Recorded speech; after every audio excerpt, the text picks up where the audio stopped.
Landmines, though a modern symbol of indiscriminate violence, have roots stretching back centuries. Early forms of landmines appeared as defensive tools designed to slow down advancing armies or protect fortifications. The concept of using hidden explosive traps is not new, and in ancient China and Greece, rudimentary traps using fire and explosives were used in warfare. These early versions were often more crude, designed to cause chaos and confusion, rather than widespread devastation. The true evolution of landmines began during the American Civil War in the 19th century. It was here that militaries first began to experiment with buried explosive devices activated by pressure plates or tripwires. These early landmines, known as torpedoes, were designed to protect key installations and halt enemy progress, proving effective in localized, defensive situations.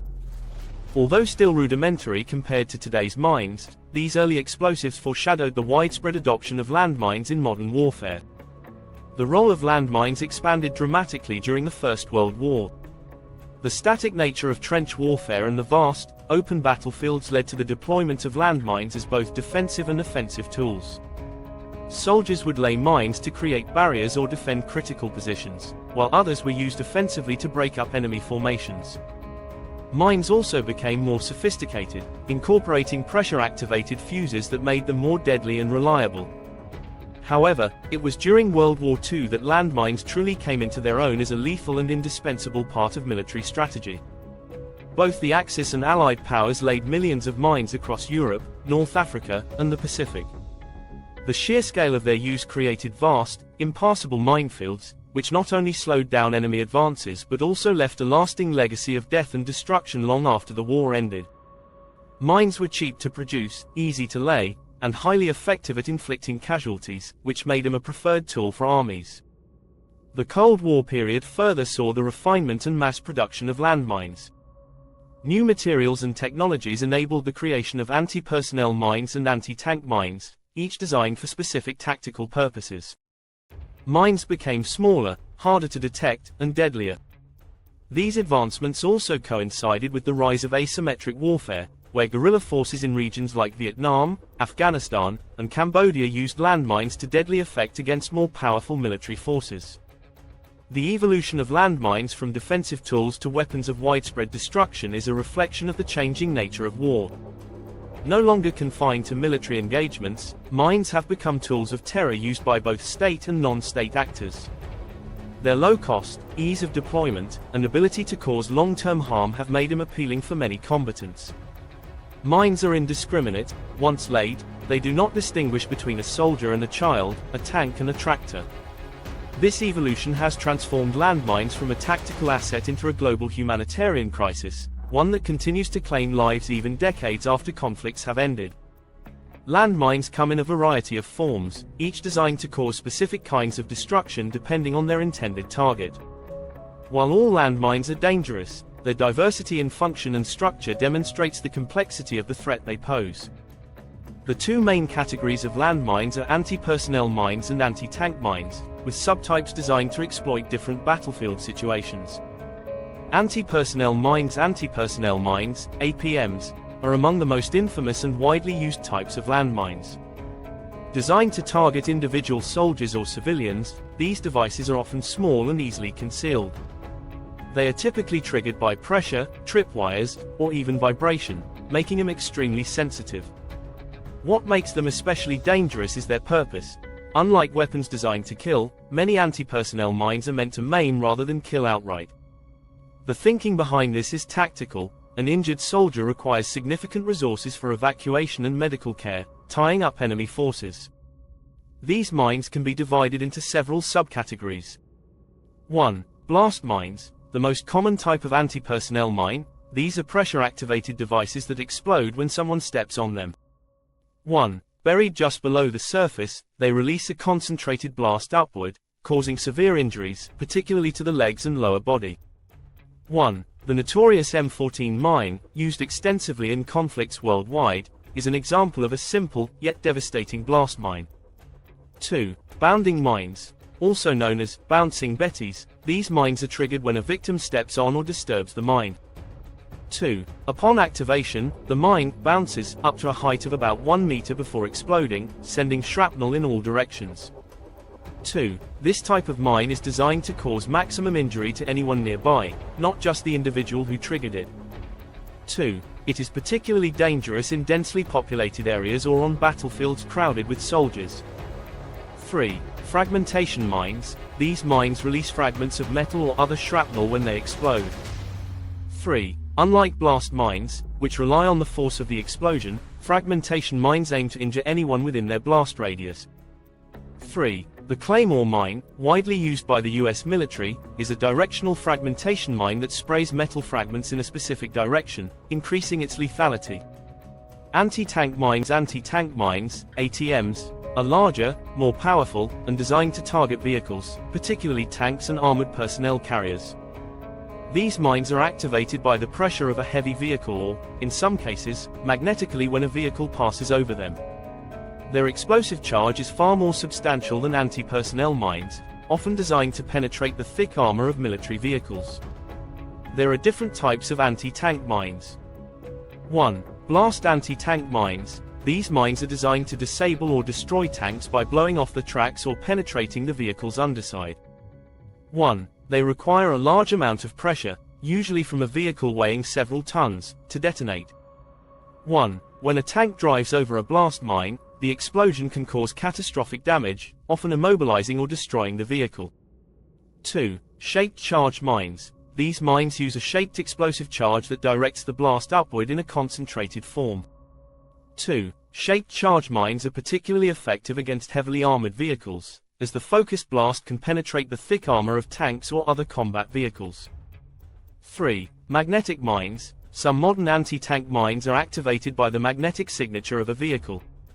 3. Rather than requiring direct pressure, these mines sense the metallic composition of nearby vehicles and detonate, making them more difficult to detect and avoid.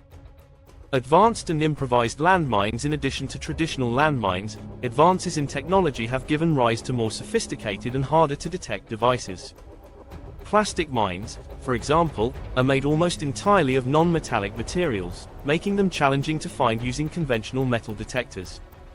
These mines rely on chemical fuses or pressure activation, and their non-metallic composition allows them to stay hidden for years.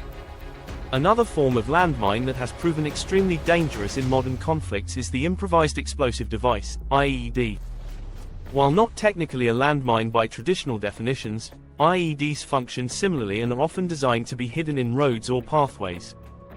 They are used extensively by insurgent groups, particularly in conflicts such as those in Iraq and Afghanistan. IEDs are often triggered by pressure plates, remote detonation, or tripwires and have caused thousands of deaths and injuries, both to military personnel and civilians. The deadly legacy of cluster munitions. Cluster munitions are another deadly variation of mines that continue to pose serious risks long after their use in battle. When deployed, these bombs release multiple submunitions, or bomblets, over a large area. Some of these bomblets fail to explode upon impact, effectively becoming landmines. These unexploded ordnance, UXO, lie dormant, sometimes for decades, posing a lethal risk to anyone who comes into contact with them. Countries like Laos and Lebanon still struggle with the deadly remnants of cluster munitions, where entire areas remain unsafe for farming, development, or habitation due to the hidden danger of unexploded bomblets. Human toll of mine diversity. The diversity of landmine types amplifies the difficulty in eradicating them. Each type requires specific detection and demining techniques, making the process slow and dangerous. Worse, landmines do not distinguish between combatants and civilians, meaning that even years after a conflict has ended, they continue to claim lives. In war-torn regions, farmers, children, and local populations live with the constant threat of stepping on or driving over these invisible killers. Anti-personnel mines are particularly harmful in post-conflict areas, where civilians returning to rebuild their lives often encounter mines planted decades earlier. For example, Cambodia, Angola, and Afghanistan are countries where anti-personnel mines are still a deadly presence, with thousands of people injured or killed annually. While governments and international organizations have taken steps to ban the use of anti-personnel mines under the Ottawa Treaty, anti-tank mines and improvised devices remain common in modern warfare. The continued development and use of new types of mines underscore the importance of international action, education, and technological innovation in tackling this hidden threat. The human toll of landmines extends far beyond the battlefield. Once deployed, landmines become long-lasting threats that can lie dormant for decades, waiting for an unsuspecting victim to trigger them. This grim reality means that long after wars are over, landmines continue to devastate communities, taking lives, causing severe injuries, and hindering economic development. The physical toll. Survivors of maiming and trauma. One of the most terrifying aspects of landmines is their ability to maim rather than kill. While they are designed to incapacitate soldiers on the battlefield, landmines disproportionately affect civilians, particularly in rural, war-torn areas. Farmers, children, and families returning to their land after conflict are often the victims. When a person steps on a landmine, the explosion typically occurs at ground level, severely injuring the lower body. Victims often suffer traumatic amputations of limbs, with shrapnel or blast injuries impacting surrounding tissue, bones, and organs. These injuries are almost always life-altering. Survivors frequently lose one or more limbs, resulting in permanent disability and requiring immediate medical intervention. However, in regions where access to emergency medical services is limited, many victims die from blood loss or infection before they can receive proper treatment. Countries like Cambodia and Afghanistan have some of the highest rates of landmine-related injuries. In Cambodia, an estimated 40,000 people have suffered amputations due to landmine explosions since the 1970s. Similarly, in Afghanistan, landmines from decades of conflict continue to claim new victims every year, many of them children who inadvertently disturb these hidden hazards while playing. The psychological and emotional impact, trauma and fear. The psychological effects of landmine injuries are just as devastating as the physical ones. Survivors of landmine explosions face long, painful recoveries and the emotional trauma of living with permanent disabilities. Amputation and severe injury often lead to feelings of hopelessness, depression, and anxiety, especially in regions where victims may not have access to counseling or mental health support. The fear of living near unexploded landmines is constant for many people. In countries like Angola and Mozambique, entire villages live in terror of walking through minefields that were once battlefields. Children grow up learning to avoid certain areas, and families must carefully navigate paths, fields, and roads that may still be mined. This fear of the unseen danger can paralyze entire communities, preventing them from accessing vital resources like water, farmland, or schools. Parents who have lost children to landmines endure the unimaginable grief of seeing their young ones maimed or killed by these silent killers. The psychological scars left by such loss are compounded by the knowledge that the mine was not laid to protect anyone or anything, it was simply left behind as a deadly remnant of war. Communities trapped by landmines. Economic and social consequences. Landmines don't just harm individuals, they devastate entire communities. Mines are often laid in fields, along roads, and in rural areas where agriculture is a primary means of survival. In many parts of the world, landmines have made vast areas of land unusable. Farmers cannot safely work their fields, and villagers cannot access markets or towns without risking their lives. This results in severe economic hardship, as the livelihood of entire communities becomes restricted by the presence of mines. In agricultural societies, landmines cut off access to vital farmland, severely impacting food production and economic sustainability. In Bosnia and Herzegovina, for instance, thousands of acres of farmland remain unusable because of landmine contamination, hindering economic recovery and development years after the war ended. Farmers often face an impossible choice: abandon their livelihood or risk being maimed by hidden mines. In regions dependent on subsistence farming, this economic devastation leads to long-term poverty, food insecurity, and social instability. The presence of mines forces people to live in constant uncertainty. Even when conflicts have long since ended, these hidden hazards prevent communities from returning to normalcy, disrupting their social fabric and making reconstruction efforts more difficult. The intergenerational impact. Children and landmines. Perhaps the most heartbreaking consequence of landmines is their effect on children. Children are particularly vulnerable to landmines because they are curious, playful, and often unaware of the dangers that lie beneath the ground. In war-torn countries like Syria and Yemen, children frequently encounter mines while playing outside, fetching water, or walking to school. These tragic encounters result in horrific injuries, often leading to death or lifelong disability. In many cases, landmines are brightly colored or shaped in ways that attract children. Cluster bomblets, which sometimes fail to detonate when initially dropped, are often small and round, resembling toys. Children may pick them up or play with them, unaware of the deadly danger they pose. The result is devastating. Families are left grieving, and the child's community is left traumatized. In communities where landmines are prevalent, the psychological impact on children extends beyond those directly injured. Growing up surrounded by hidden dangers fosters a climate of fear and uncertainty. Parents teach their children from a young age to avoid certain paths or not to play in certain fields, but despite these precautions, accidents still occur. Long-term health and social support challenges even for those who survive landmine injuries. The road to recovery is long and difficult. In many affected countries, healthcare systems are already strained due to years of conflict, leaving landmine survivors with limited access to adequate medical care, prosthetics, and rehabilitation services.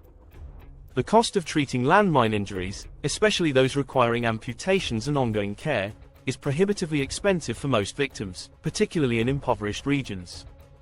Social reintegration is another challenge. Many landmine survivors face stigma and discrimination due to their disabilities. In rural or traditional communities, where physical labor is often essential for survival, people with disabilities may be marginalized or viewed as burdens. Survivors may find it difficult to find employment or sustain their families, leading to a cycle of poverty and isolation.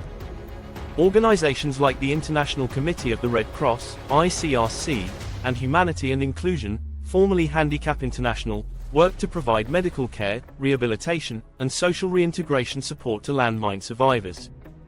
Yet, the sheer scale of the problem means that many victims remain without adequate assistance. The need for long-term care and support continues to outpace the resources available. The human impact of landmines is profound and far-reaching.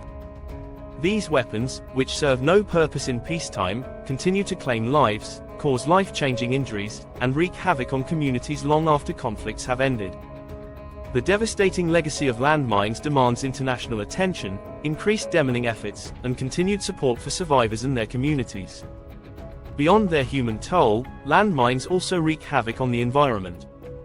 These explosive remnants of war disrupt ecosystems, pollute soil and water sources, and prevent land from being used for agriculture or development. Wildlife often falls victim to landmines, with animals triggering explosions as they move through their habitats. In regions like Angola and Mozambique, where wildlife conservation is crucial, landmines have contributed to the loss of biodiversity and hindered environmental restoration. Forests, farmlands, and water sources become inaccessible due to the threat of landmines, leading to land degradation and the breakdown of local ecosystems. Farmers are unable to cultivate crops, leading to food shortages, while deforestation occurs as communities seek alternative lands. Efforts to rebuild ecosystems are delayed, and landmine contamination prevents crucial environmental conservation projects from progressing. In recent decades, international efforts to address the landmine crisis have gained momentum. The Ottawa Treaty, Mine Ban Treaty, signed in 1997, has led to the prohibition of the use, production, and transfer of anti-personnel mines in more than 160 countries. However, many countries, including major powers, have yet to join the treaty, and landmines continue to be deployed in modern conflicts. Humanitarian organizations like the Halo Trust, MAG, Mines Advisory Group, and the International Campaign to Ban Landmines, ICBL, play crucial roles in demining efforts, raising awareness, and supporting landmine survivors. Technological advances, such as drones and mine-detecting robots, have improved the efficiency of demining, but it remains a slow, labor-intensive process. Despite these challenges, there has been significant progress in clearing mines from war-torn areas. Countries like Mozambique and Rwanda have been declared mine-free, providing hope that with continued international cooperation and funding, a mine-free world is possible. However, to achieve this goal, global attention must remain focused on demining efforts and supporting the communities still suffering from the deadly legacy of landmines.